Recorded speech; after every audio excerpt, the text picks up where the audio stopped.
Gloire à Christ Jésus de Nazareth. Nous sommes aujourd'hui dimanche 4 mai 2025. Je dis shalom à toutes et à tous. Que le Seigneur vous bénisse abondamment.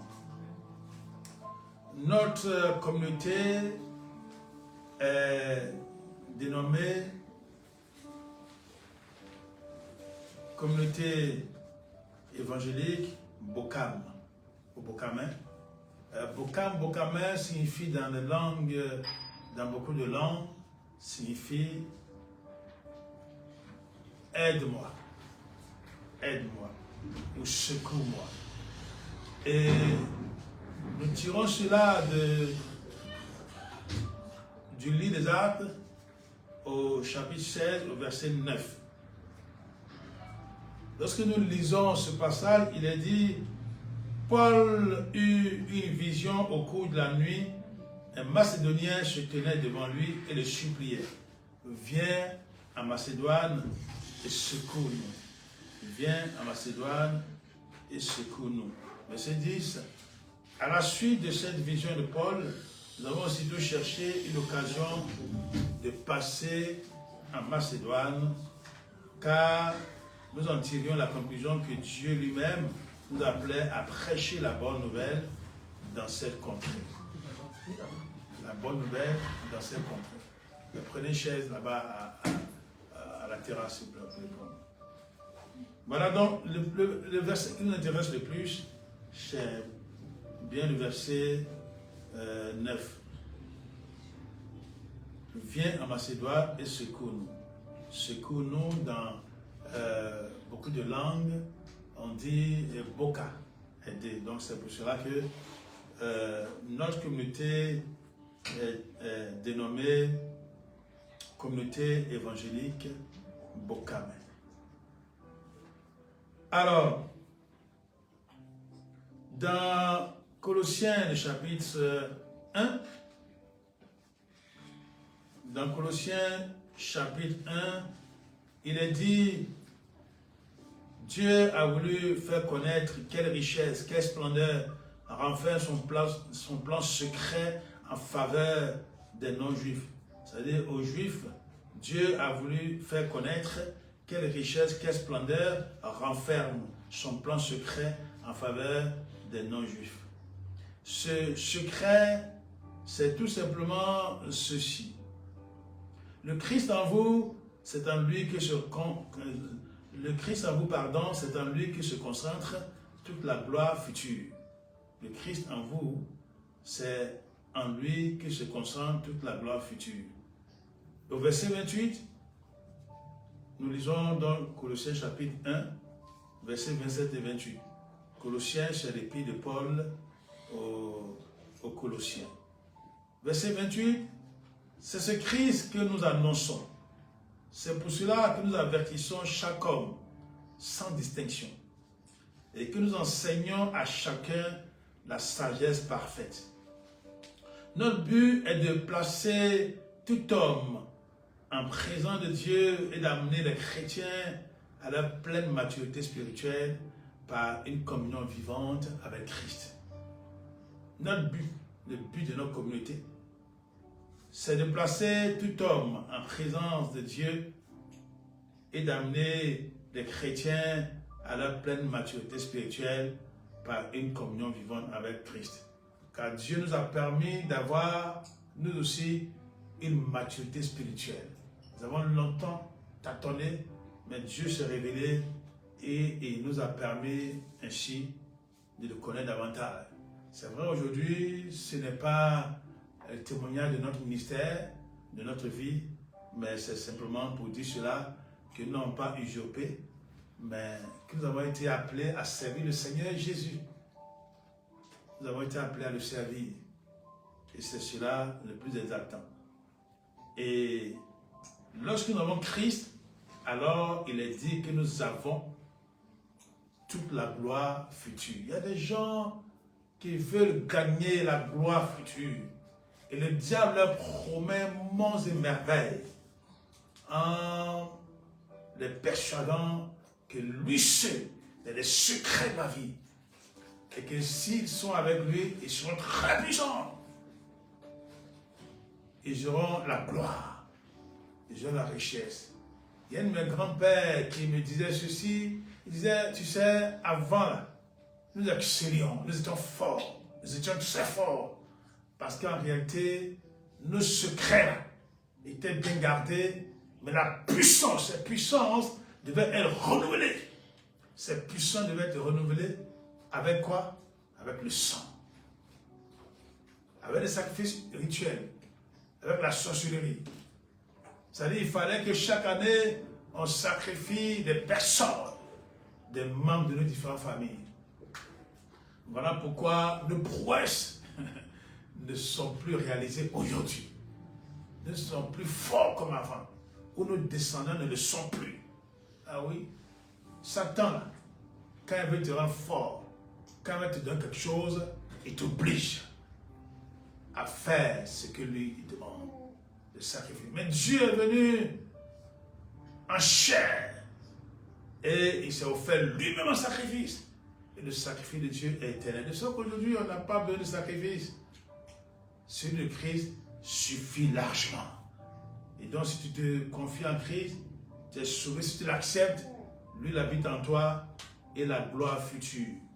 La paix de cœur, la délivrance, la joie de vivre, tu l'as sur la terre. Et comme tu es étranger voyageur sur la terre, lorsque ton pèlerinage sera fini sur la terre, dans l'au-delà, tu seras dans la félicité éternelle. Alors que ceux qui ont servi le diable, ceux qui n'ont pas voulu s'attacher à Dieu, eux, ils auront le châtiment éternel. C'est à toi de décider qui servir. Mais nous devons faire en sorte, nous devons agir en sorte que le dominateur de ce monde n'ait aucune prise sur nous. C'est-à-dire que le disciple de Christ est appelé à faire, à lutter pour qu'on ne trouve rien du diable en lui. C'est ça que Dieu nous amène à passer par la délivrance, par la repentance. C'est Christ qui a dit cela en Jean 14, 30. Il dit, le dominateur de ce ciel, le diable vient, mais à moi, Jésus, il n'a rien. Il n'a aucun caractère sur lequel il puisse s'appuyer pour m'avoir. C'est ça que tu dois anéantir, briser tout ce que Dieu te rappelle. Dans Nombre, chapitre 31, verset 1 à 24, Nombre 31, 1 à 24, Dieu a persuadé Israël d'aller détruire tout ce qui le dominait, tout ce qui était en réalité en train de ronger sa vie, de l'empêcher de plaire à Dieu et tout ce qui le poussait dans la chute, tout ce qui permettait à l'ennemi de le vaincre. Dieu l'a amené à détruire tout un peuple. Parce que ce peuple était la cause de la déchéance d'Israël. C'est ça que tu dois comprendre. Que tu dois détruire toute disposition dans ta vie qui correspond à un caractère de diable. Si tu rencontres dans ta vie, il y a encore des choses qui subsistent, qui t'empêchent de plaire à Dieu, il faut détruire. C'est ce qu'il a dit dans Colossiens chapitre 3, verset 5. Tu dois livrer à la mort. Tout ce qui n'est pas de Dieu, tout ce qui ne glorifie pas Dieu, tu dois livrer ça à la mort. C'est à toi de pouvoir voir, examiner ta vie. Et tout ce qui n'est pas la gloire de Dieu, tu détruis cela au nom de Jésus, pour la gloire de Dieu et pour ton propre bonheur. Ce matin, nous allons justement parler d'un sujet très important. C'est un sujet que beaucoup de personnes négligent, que les chrétiens négligent. Il y a des chrétiens qui ont accepté Christ depuis les années 5 ans, 3 ans, 4 et même 10 ans. Mais jamais ils obéissent à la parole de Dieu. Vous avez peut-être compris, nous allons ce matin parler du baptême, d'un enseignement intitulé « Le mystère du baptême ». Le mystère du baptême. Le baptême est le témoignage public de notre engagement à obéir à Dieu. Le baptême est le témoignage public de notre engagement à obéir à Dieu. Baptême, baptisé, vient d'un mot grec, baptizo, qui veut dire plonger dans l'eau. On va plonger dans l'eau. Ça veut dire qu'on te met dans l'eau. Et puis on te ressort de l'eau. C'est là baptisé. Dans notre livre pour cela, Matthieu, le chapitre 3, Matthieu 3, verset 11, 13 à 16. Matthieu chapitre 3, nous lisons le verset 11 d'abord, et après nous lisons le verset 13 à 16. Matthieu 3, 11 dit, dans la version parole vivante, « Moi je vous baptise dans l'eau », c'est Jean-Baptiste qui parlait ainsi, « Moi je vous baptise dans l'eau en signe de votre changement de vie, mais quelqu'un va venir après moi, quelqu'un de bien plus puissant que moi, je ne mérite même pas de lui ôter ses sandales. Lui, il vous baptisera dans le Saint-Esprit et le feu. » Ce que tu dois retenir, Jean dit ici que le baptême, il dit, il les baptise en signe de leur changement de vie. On ne baptise pas n'importe comment. On baptise celui qui a décidé de changer de vie.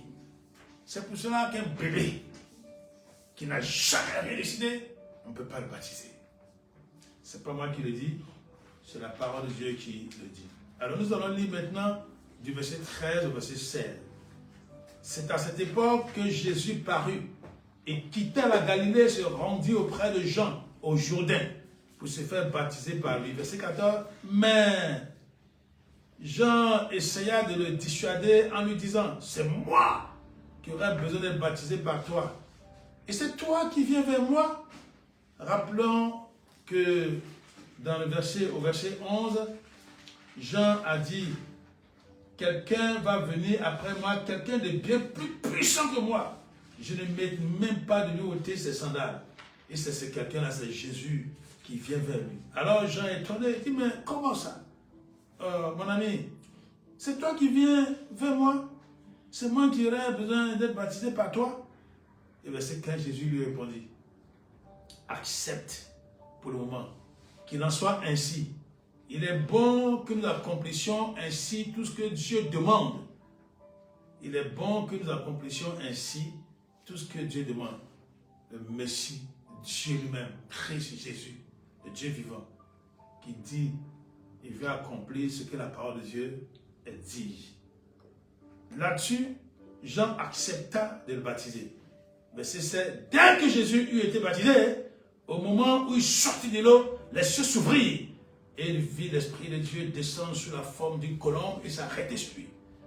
Verset 17, en même temps, une voix retentit du ciel, disant, voici mon fils bien-aimé, celui qui fait toute ma joie. Les cieux sont ouverts, mais pourquoi? Parce que Jésus a dit simplement à Jean, obéissons à Dieu. Il faut que tu comprennes, toutes les fois que tu obéis à Dieu, tu vois sa toute puissance lutter, agir en ta faveur. Les cieux s'ouvrent pour toi, pour que la puissance de Dieu transparaisse et que tu puisses ainsi être libéré. Et Dieu a témoigné, celui-ci est mon fils bien-aimé, c'est lui qui fait toute ma joie. Il faut que tu comprennes quelque chose. Le baptême, ce n'est pas quelque chose de banal. Le baptême n'est pas banal.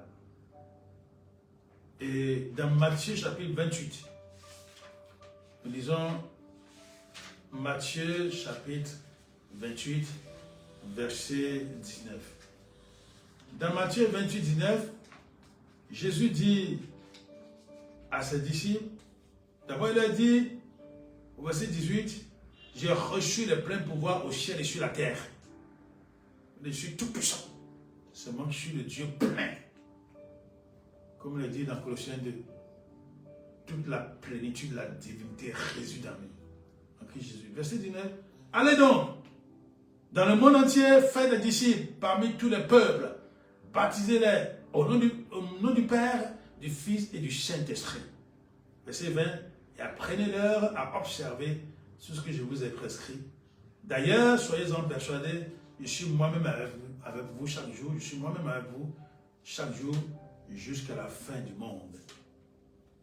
Nous allons lire Actes chapitre 2 et voir comment les disciples ont accompli, ont obéi à la parole du Maître.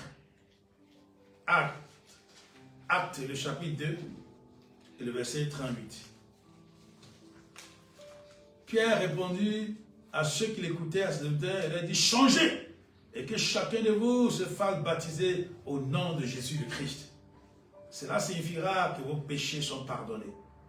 Alors, vous aussi, vous recevrez en cadeau le Saint-Esprit. Alors, vous aussi, vous recevrez en cadeau le Saint-Esprit. Il est dit ici, cela signifiera que vos péchés sont pardonnés. Quand des gens ont lu ce passage, ils se sont dit, bon, donc, même quand on demeure dans le péché, là, le baptême nous purifie. Le baptême nous purifie. Mais il est dit que, il a dit changer.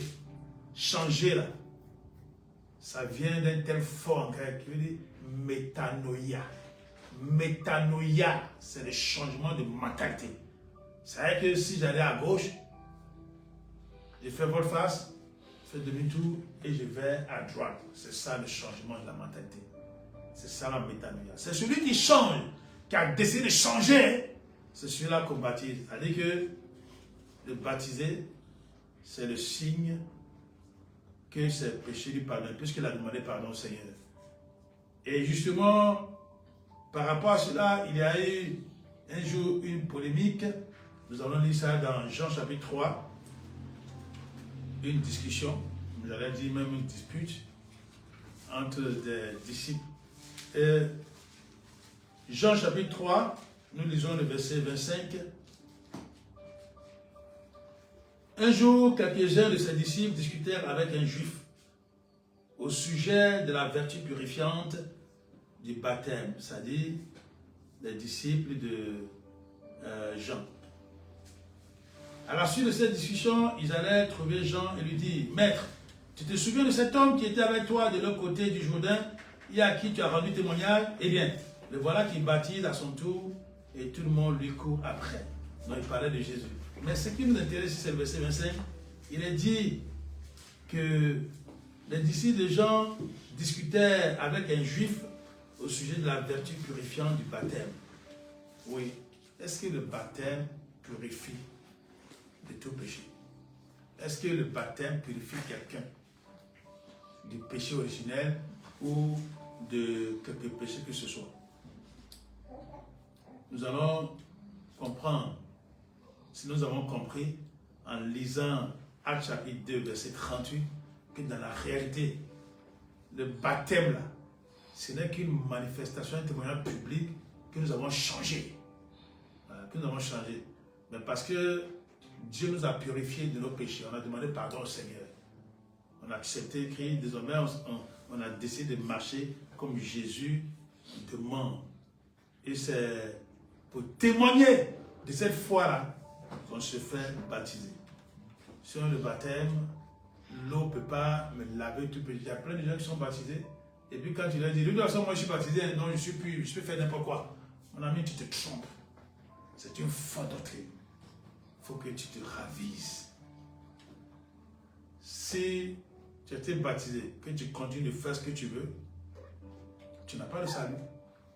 Bien entendu, si un jour ou l'autre tu te repens, là, tu te repositionnes. Nous allons lire Actes chapitre 10 et le verset 48. Actes chapitre 10, verset 48. Dans Actes chapitre 10, verset 48, nous lisons. Il donna ordre de les baptiser au nom du Seigneur Jésus-Christ. Ensuite, les nouveaux baptisés le prièrent de rester encore quelques jours avec eux. On peut lire ça à partir du verset 47. Pierre posa ouvertement la question. Peut-on refuser de baptiser dans l'eau ces gens qui ont reçu l'Esprit Saint aussi bien que nous. Verset 48. Et il donna ordre de les baptiser au nom du Seigneur Jésus-Christ. Au nom du Seigneur Jésus-Christ. Dans Acte 2, 38, il est dit, vous serez baptisés au nom du Seigneur Jésus. Nous comprenons que la mise en application, l'obéissance à la parole de Dieu, ce que Jésus a dit, allez-y, de monde entier, baptisez-les au nom du Père, du Fils et du Saint-Esprit. Nous voyons que les disciples, les apôtres qui ont appliqué cet ordre, ils ont baptisé au nom de Jésus. Je ne veux pas polémiquer ni contester, c'est ce que la parole de Dieu dit. On nous a toujours dit que les autres apôtres, c'est l'application du salut, des ordres de Jésus. Voilà ce qu'il a dit. Mais pourquoi au nom de Jésus? Pourquoi au nom de Jésus-Christ? Mais parce que Jésus, c'est Dieu venu en chair, c'est l'incarnation de Dieu. Donc, en baptisant au nom de Jésus, là, c'est au nom du Père, du Fils et du Saint-Esprit. C'est ce que nous devons comprendre pour ne pas polémiquer. Nous allons lire Éphésiens chapitre 4, verset 5. Éphésiens, c'est écrit dans le Nouveau Testament. Éphésiens chapitre 4, verset 5.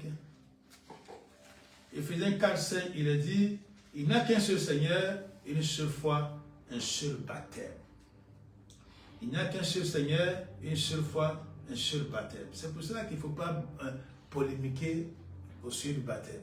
Si quelqu'un n'a pas donné sa vie à Jésus et qu'il s'est fait baptiser, c'est vain.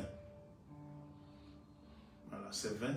Il faut donner sa vie à Jésus. C'est pour ça que Pierre a dit à ses locuteurs au chapitre 2 des Actes, verset 38, il dit changer.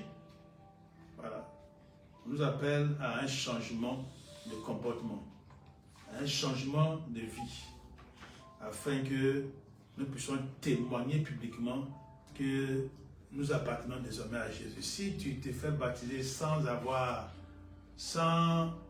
converti, sans t'être tourné à Jésus, vers Jésus, c'est de la comédie.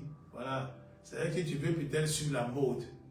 Sinon, ça ne fait rien. Tu te mens, tu te trompes toi-même. Ou ceux qui te baptisent ainsi t'ont trompé. Pour dire, oh, maintenant, tu as tel âge, il faut que tu te baptises. Pour que tu prennes la Sainte Seine ou la communion. Non, ils te trompent. Ce n'est pas vrai. Je ne suis pas théologien, mais je suis scrupuleusement ce que la parole de Dieu dit.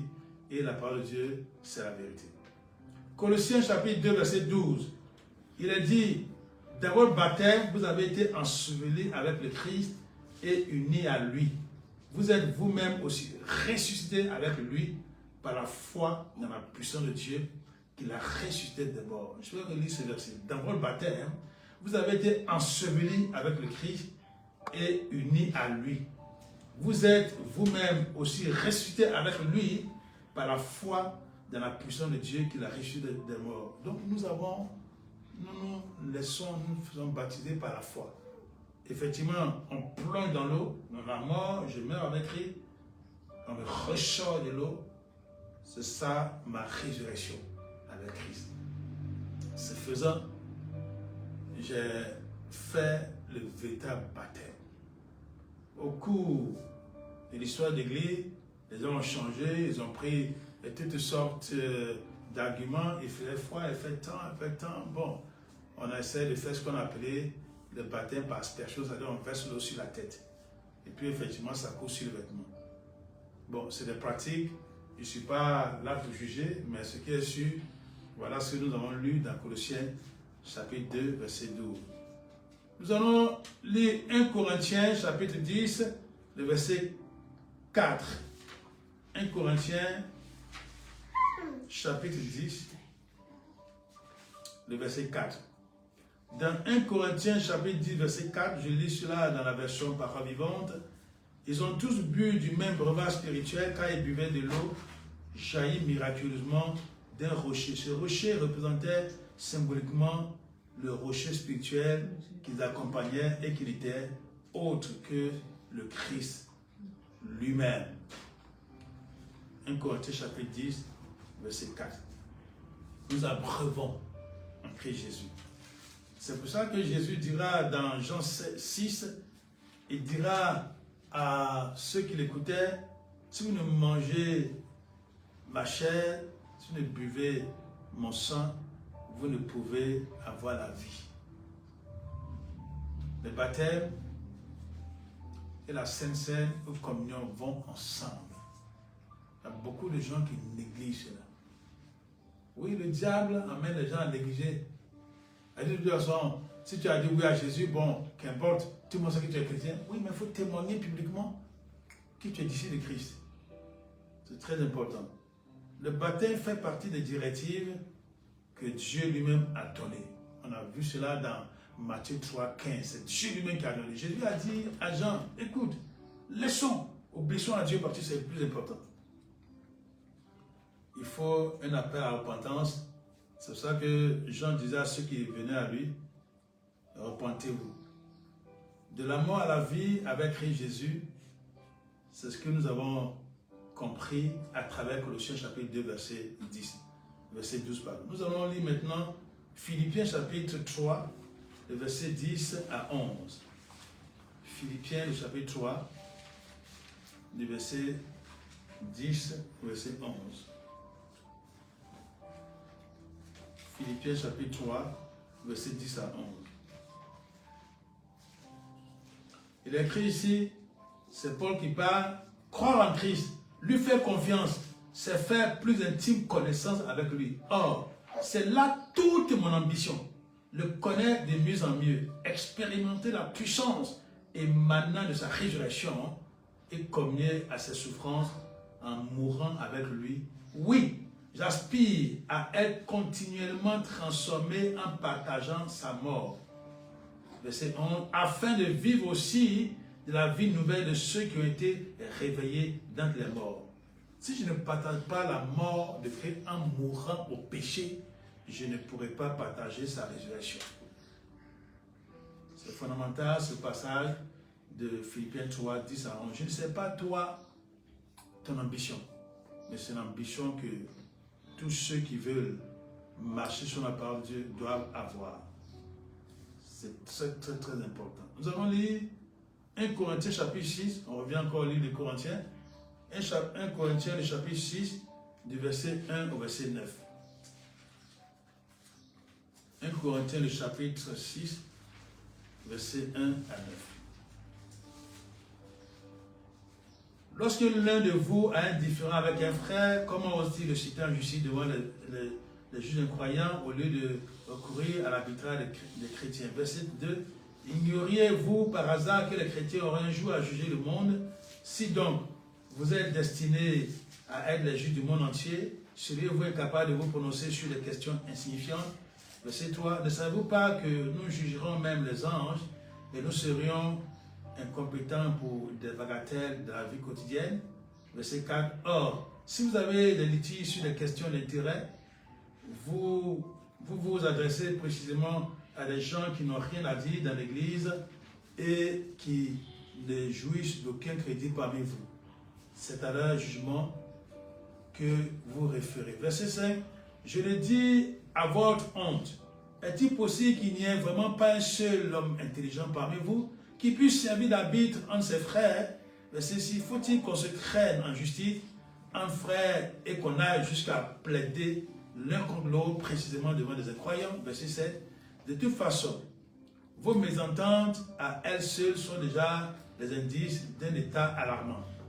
Vos procès entre vous sont un aveu de défaite. Pourquoi ne souffrez-vous pas plutôt d'injustice? Pourquoi ne consentez-vous pas plutôt à vous laisser dépouiller de vos droits et à subir des dommages? Verset 8. Mais non, c'est au contraire vous qui commettez des injustices, vous qui dépouillez les autres, et c'est au détriment de vos frères que vous le faites. Verset 9. Ne savez-vous pas que ceux qui méprisent les commandements de Dieu et lèsent les droits d'autrui n'entreront point dans le royaume de Dieu? Ne vous faites pas d'illusions à ce sujet. Il n'y aura point de part dans l'héritage de ce royaume pour les immoraux, les idolâtres, les adultères ou les pervers, débauchés, sensuels, homosexuels et humains, etc. Ce que je voudrais, le verset qui nous intéresse le plus, c'est le verset 9. Ne savez-vous pas que ceux qui méprisent les commandements de Dieu et lèsent les droits d'autrui n'entreront point dans le royaume de Dieu. C'est-à-dire, mépriser le commandement de Dieu nous empêche de voir Dieu. Jésus a dit qu'on doit se faire baptiser. Et toi, tu dis non, aujourd'hui, là, ce n'est plus la peine, tout le monde sait que je suis converti. Et tu es là, 5 ans, 2 ans, 3 ans, 5 ans, tu ne fais rien. Il faut que tu puisses décider de faire ce que Dieu te demande. C'est-à-dire, tout faire pour faire plaisir au Seigneur. C'est très, très important. On n'a pas à se laisser entraîner par ce que le monde dit, parce que les païens racontent. Ils n'ont jamais raison, parce qu'ils sont déjà condamnés. Celui qui ne croit pas en Jésus, il est condamné, c'est ce que la parole de Dieu nous dit. Nous allons lire Jean chapitre 4, du verset 1, maintenant fini. Jean chapitre 4, du verset 1 au verset 2. Jean, c'est le 4e évangile, chapitre 4, verset 1 à 2. Jean chapitre 4, verset 1. Le bruit se répandit dans la contrée, Jésus fait plus de disciples et baptise davantage que Jean. Verset 2. À vrai dire, Jésus lui-même ne baptisait personne, il en laissait le soin à ses disciples. Verset 3. Lorsque Jésus apprit que ce bruit était parvenu aux oreilles des pharisiens, il quitta la Judée et retourna en Galilée. Verset 4. Il lui fallut donc traverser la Samarie. Il s'agit toujours du baptême. Jésus, il nous a dit qu'il nous avait baptisé, c'est ses disciples qui baptisaient. Nous allons lire pour compléter Jean chapitre 3, donc le chapitre précédent du verset 22. C'est assez long, mais nous allons, on va résumer cela. Jean chapitre 3, verset 22.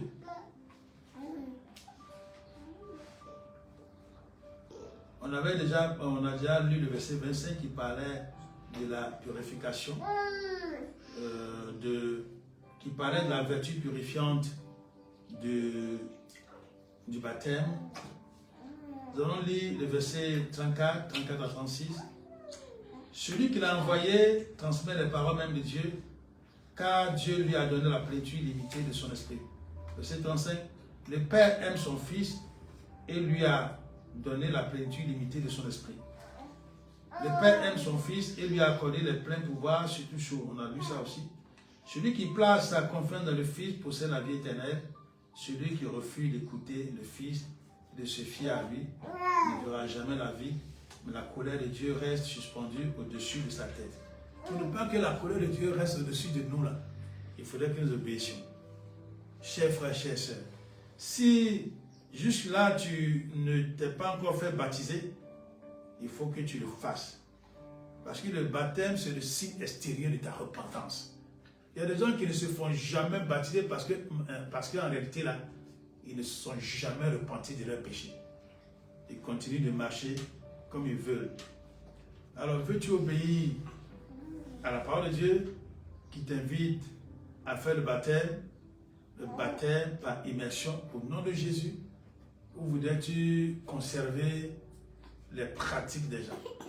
Que ce soit baptisé au nom du Père, du Fils et de l'Esprit, ou au nom de Jésus, qu'importe, mais ce que tu dois savoir, il faut que tu puisses faire le baptême par immersion que le Seigneur demande. C'est une affaire d'obéissance.